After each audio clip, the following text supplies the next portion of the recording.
XXFM. This is Access Houston on 97.9 The Box. Good Sunday morning. You're listening to Access Houston. I'm your host, KG Smooth, welcoming. She is the artistic director of the Ensemble Theatre. Please give it up for the lovely Eileen Morris, who is here. Welcome. Hi, KG. Thank you so much. And your audience, we appreciate being here with you all today. I'm so glad that you're here because, you know, all of your people are always here. I've never had you here, so I'm excited for this. And you've brought along one of the actresses who will be performing in this latest production, Trey Anthony's The Kink in My Hair. Ladies and gentlemen, please welcome Samantha West. Good morning and welcome. Good morning, good morning. Thank you for having me. Oh, I'm so glad that you all are here. Y'all been killing it this year. Y'all have been killing it at the Ensemble. I mean, I think I've seen 3 shows thus far. You did great. I'm proud of you for that. Everything is awesome. Well, you know, we are having a great time in this play, The Kink in My Hair, KG. It actually kicks off our 42nd season. So if people don't know, we're 42 years old. 42. And so we do 6 plays a year, as you know, and each play runs anywhere from 4 to 6 weeks. So. Yeah. And so this play is just the, kind of start off. But the things that we have done in the past have been plays that relate to our audiences and the world in various ways, in the diversity of the world and the kind of makeup of what's happening out in society. And that's what makes it so fascinating, that you all take, what is going on currently in this crazy world and, put it in your artistic way and make great theater. And I love it. I absolutely love it. Yeah. I wish that you all would get more pub than what you do. I mean, I agree understand that with you that. are a nonprofit, and you guys are working hard to make these productions happen. But it's a historic staple here in Houston, especially for Black folks. I mean, I've talked to other actors who have made it and who come here who I interview and they ask about the ensemble, That's so it's definitely a historic staple here in the city of Houston. And I wish so much that you all got more pub because you do great stuff. Right. Thank you. Thank you. you. Yeah, no, I really mean that. I really do though. mean that. Well, I think that part of it too is it's always about educating our audiences and helping them to be aware of what's going on in this city for not just African Americans, but definitely our mission. And that's the mission and the vision of the institution founded by Mr. George Hawkins, was to be able to provide a place, a platform for African Americans to practice and perfect their craft, to be able to have stories that are told from the African American perspective. Right, Sam? Absolutely. Yeah. Absolutely. As an actor, it's always an honor where you can tell someone else's story on stage, and then you have an audience member come up to you and say, "Oh, I can really relate to that." When we did 8th Day of the Week, it talks about Alzheimer's, and you'd be surprised how many people are like, "My grandma had Alzheimer's, my mom had Alzheimer's." Okay. 8th Day of the Week really hit home. I know some elders like that, like my grandmother or nothing like that, but I knew other people that I grew up with in the neighborhood who were just perfectly fine, and then they just started to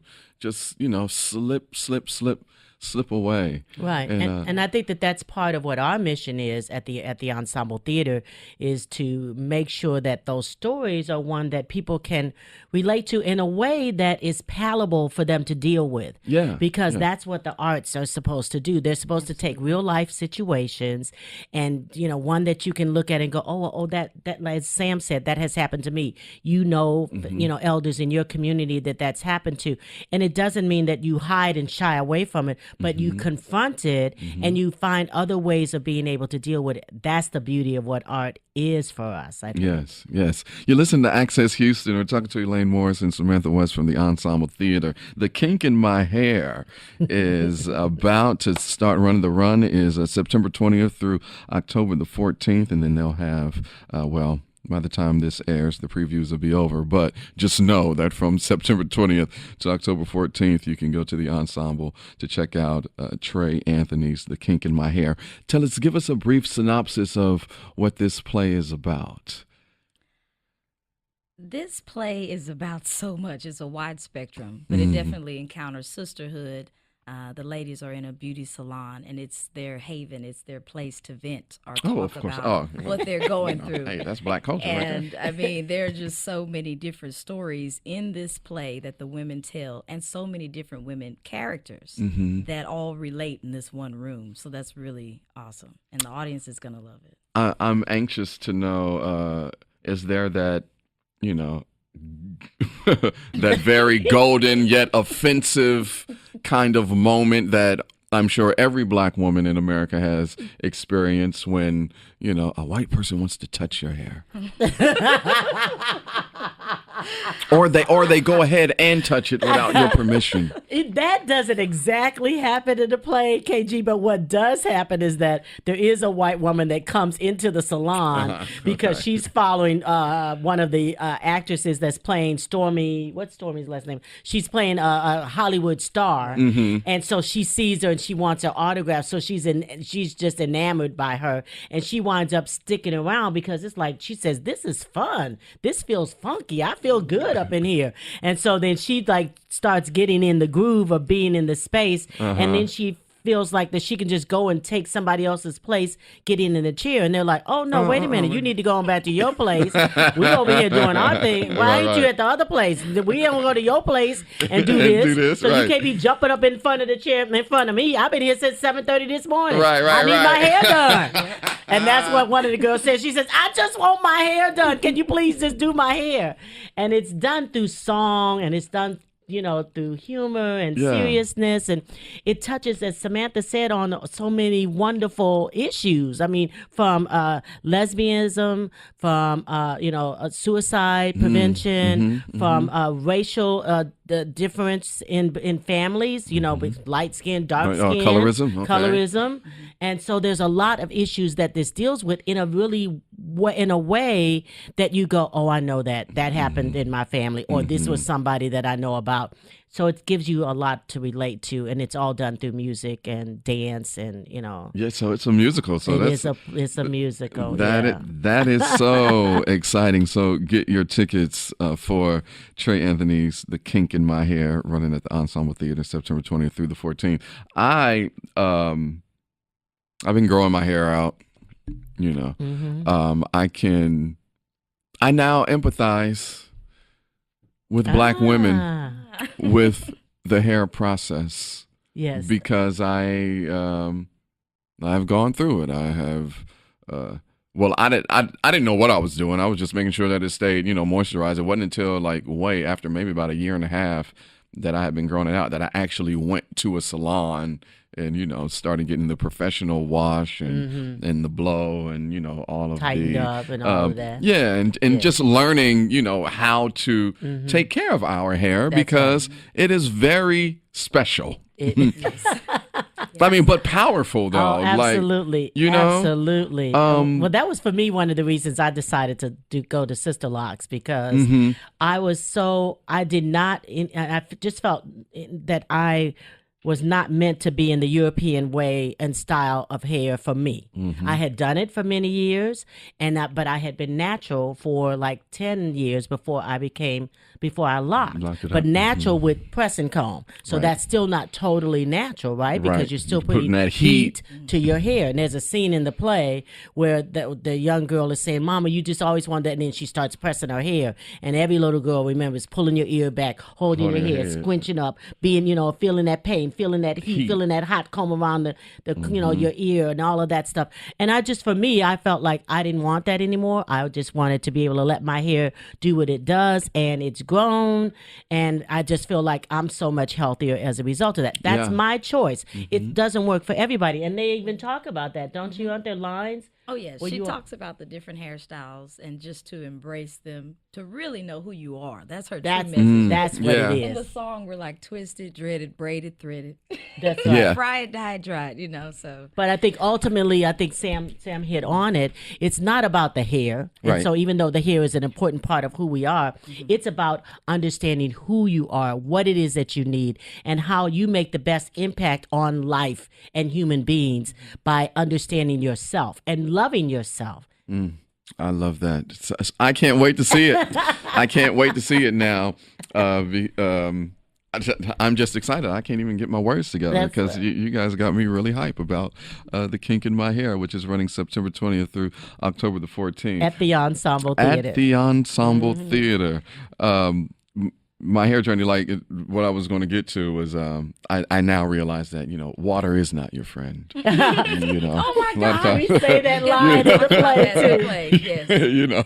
Water really is not your friend. When you go and swimming, I cannot get my hair wet. I understand. Totally And I'm going to tell you, one time I had got some fresh 2-strand twists. They were maybe 2 days old. Oh, gosh. And I got caught in one of those pop-up, storms that happen here in Houston where it rains for all of 4 minutes and then it's gone like nothing ever happened. And I got caught in that rain. And then when I went in the house, I mean, You wanted to cry. it was Some more rain wanted to come. It was You had a twist out. a twist out. I was just like, what? I just spent this money on now. It's, you know what I mean? So there's that. There was a time where I had discovered the blowout. And so I bought a blow dryer with the Calm extension. And then at first I was just only doing it on low, for 1 week. And then there was something else that I had, and I had it on high, and I was just booming. I had this, almost Colin Kaepernick, fro. And then when I went to the salon, she was like, "You've been putting heat on your hair." I could tell in the back, this, and this. And I was like, So she was like, "All right, so we're going to do this protective style."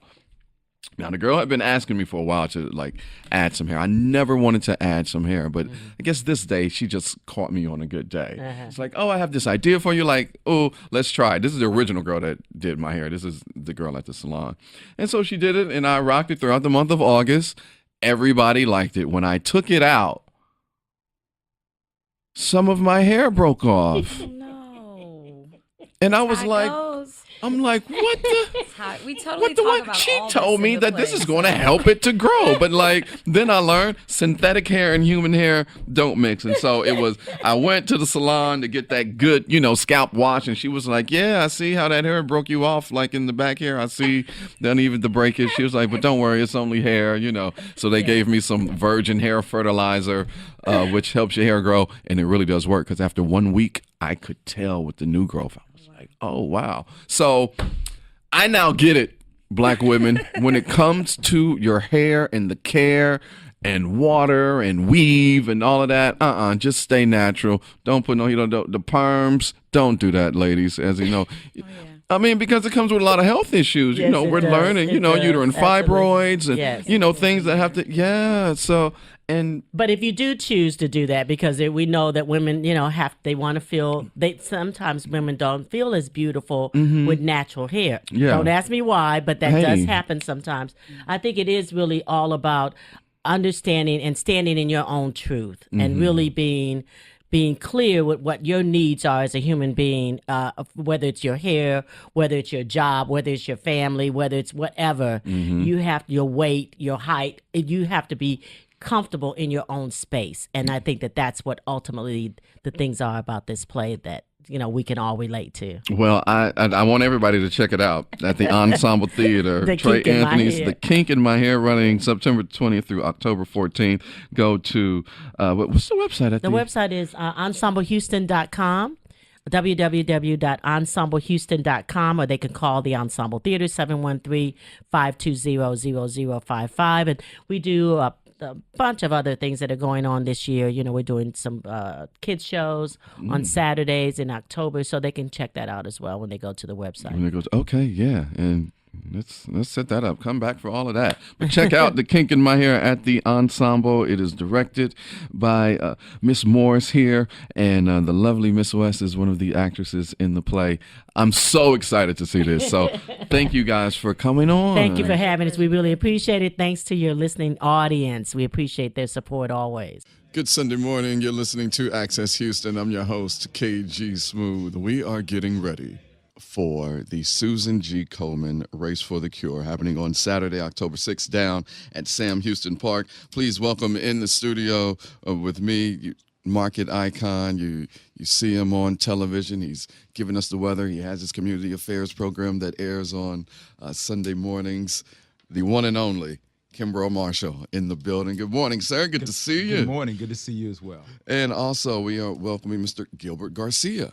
Good morning. Good morning. And thank you for having me. And he's an icon. Thank you. Too, But he's much better dressed than I am. Indeed, guys. It's that time of year. It is. Where we are bringing awareness to breast cancer, one of the most deadly diseases that are affecting women across this world, especially here in the U.S. Do we know where we are in terms of research and the race for the cure? Race for the Cure is in its 28th year now. We had postponement last year from Harvey. We moved it to January. We didn't make as much money as we wanted to, quite frankly. And so now we're rebounding. We're trying to rebound and make a difference. And I'm on the board of Komen.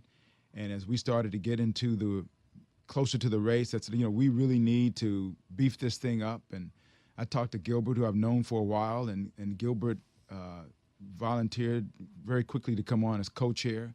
And we thought it's kind of unique. Two guys, co-chairs for a race and an event that most people associate with women. Now, men do get breast cancer, but by and large, it's a woman's disease. And so it's great for me to work with Gilbert because he's got energy, and he also has a history of breast cancer. He knows what it's all about. So when Khamberl called me, I said, of course. But what's fascinating is, as I've talked to people to say, well, I'm now co-chair with Khamberl, I am amazed at how many people have been touched by breast cancer.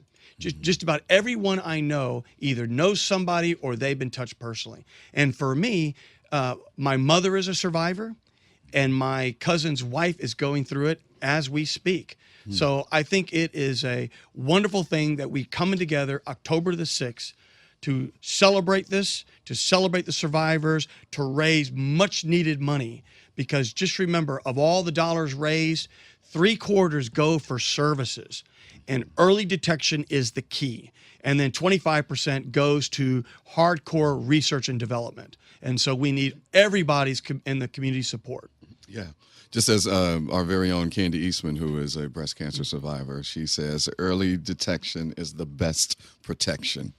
And a lot of times there are a lot of reasons why some people don't go to get the kind of diagnostic procedures they need to have to do it.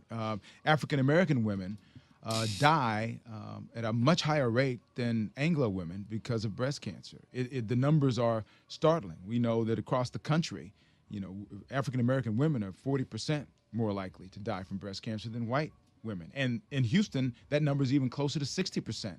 And so now we're trying to find, okay, why is that? Is it socioeconomic? Is it access to care? There are a lot of different reasons, and that's what some of our research money goes toward, to find the answers to those kinds of questions. We've got grant money. Some of the money that Gilbert was talking about that goes toward the research, it's on the national level. That comes back to Houston, where we've got grant money now at work in the medical center, where people are focused on trying to figure out why is it that African-American women are more affected by this than other women. So that research goes on. But early detection is key, and you'd be surprised how many people say, you know what, I'll go get checked up tomorrow. I'll do it next week. I'll do it next month. And everyone who's listening, please get checked, because it's critical, and you just never know. And so I think that coming together October the 6th, it's going to be a family affair almost all morning long. You don't have to be an Olympic runner. You don't have to worry about your times. Of course, there are those who want to be timed, but there are those who just want to walk. There's the kids.